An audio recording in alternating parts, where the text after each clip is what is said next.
All right, to my colleagues and members of the public, we're calling to order our second meeting of this morning. It is the Committee of the Whole meeting. I'm the chair of this committee. And this will be a brief meeting, probably 10 minutes or less, and then we will break. And then is when we will start the joint committee meetings of public safety and community development, just so that you're aware of the process we're going through here. I'm joined today by council members Gordon, Reich, Yang, Andrew Johnson, Quincy Wersami, Goodman, Fry, and Palmisano. We're a quorum of this committee. The only agenda item we have today are reports of committees. I'm going to ask committee chairs or whoever is giving the report to be brief and to make sure primarily you are summarizing for us any important or higher profile issues that we need to pay attention to from your report. The first is Committee Development and Regulatory Services with its chair, Councilmember Goodman. Thank you, Madam Vice President. The Community Development and Regulatory Services Committee is bringing forward 18 items. I was at a funeral, and so I was unable to chair the meeting, but Councilmember Fry did. And so I think here I could stand for questions on any of the items. Did you have any you wanted to note? No. None that we felt needed discussion, Madam Chair. All right, thank you very much. Next, we have the Health, Environment, and Community Engagement Committee with its chair, Councilmember Gordon. Thank you, Madam Vice President. Our committee had 5 items. They were all passed on consent. One was a resolution supporting Earth Hour. Another was 3 contracts for services for victims of domestic violence. And then there was another 2 contracts for provisions for services of victims of sex trafficking. And then there was authorizing a 5-year agreement with the University Medical School to provide educational services for residents and fellows in our school-based clinics. And then the last item was authorizing submittal of a grant to the Merck Foundation for an amount not to exceed $1.5 million to reduce impact of diabetes in vulnerable and underserved populations. No items were controversial or significant. Thank you for that, and I'm not seeing questions. Next, we have the Public Safety, Civil Rights, and Emergency Management Committee with its chair, Councilmember Yang. Thank you, Madam Vice President. Our agenda was fairly routine.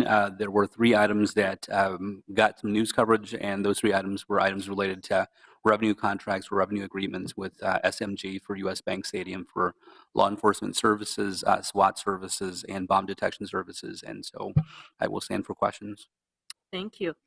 Next, we have the Taxes Committee, which just met with Councilmember Wersami. Thank you, Madam Chair. We have 2 items. One is 2017 Board of Appeal and Equalization. Passage of resolution establishing 2017 Minneapolis Board of Appeal and Equalization. And the second item was approving the following appointments to the city's 2017 Board of Appeal and Equalization.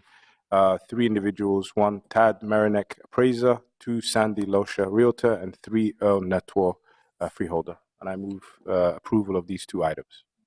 Thank you, Councilmember Wersami.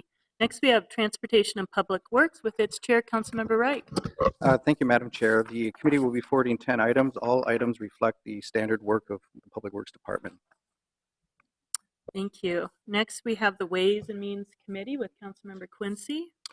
Thank you, Madam Vice President. Ways and Means will bring forward 12 items for your consideration on Friday. They're rather routine items, 1 legal settlement, several contract amendments at the convention center, a couple of applications for various grants, and the appointment of the following Capital Long Range Improvement Committee appointments. So that will be the extent of that CLIC committee appointments. So if there's any other questions, I'd be happy to answer them. All right, I'm not seeing questions. Next, we have the Zoning and Planning Report provided by the Vice Chair of that committee, Councilmember Andrew Johnson. Thank you, Madam Chair. We'll be bringing forward 4 items on Friday. 2 are denying appeals, 1's a rezoning, and then the noteworthy one, number 3, the demolition of a historic resource appeal. With that, we are expecting a mitigation plan to be brought forward on Friday, so there will be more information at Friday's full council meeting. All right, and finally, we have the Audit Committee with its chair, Councilmember Palmisano. Thank you, Madam Vice President. The Audit Committee met yesterday, but there's nothing to forward through to Council. I will note that we did our typical business. We received updates, and we made an amendment to the 2017 Internal Auditor's Annual Plan, but nothing that needs to be brought through council at this time. Thank you. All right, thank you. With that, we have concluded with the business of this committee, and we are adjourned. I will have just some announcements for folks who are here. Right now, the folks who do the cable TV and the communications, they need a few minutes to move from one committee to the next. So there'll be about 5 minutes before, and we actually probably need to start that other committee at 10:15 as it was advertised. So that's actually about 10 minutes. I know that we are already a full room.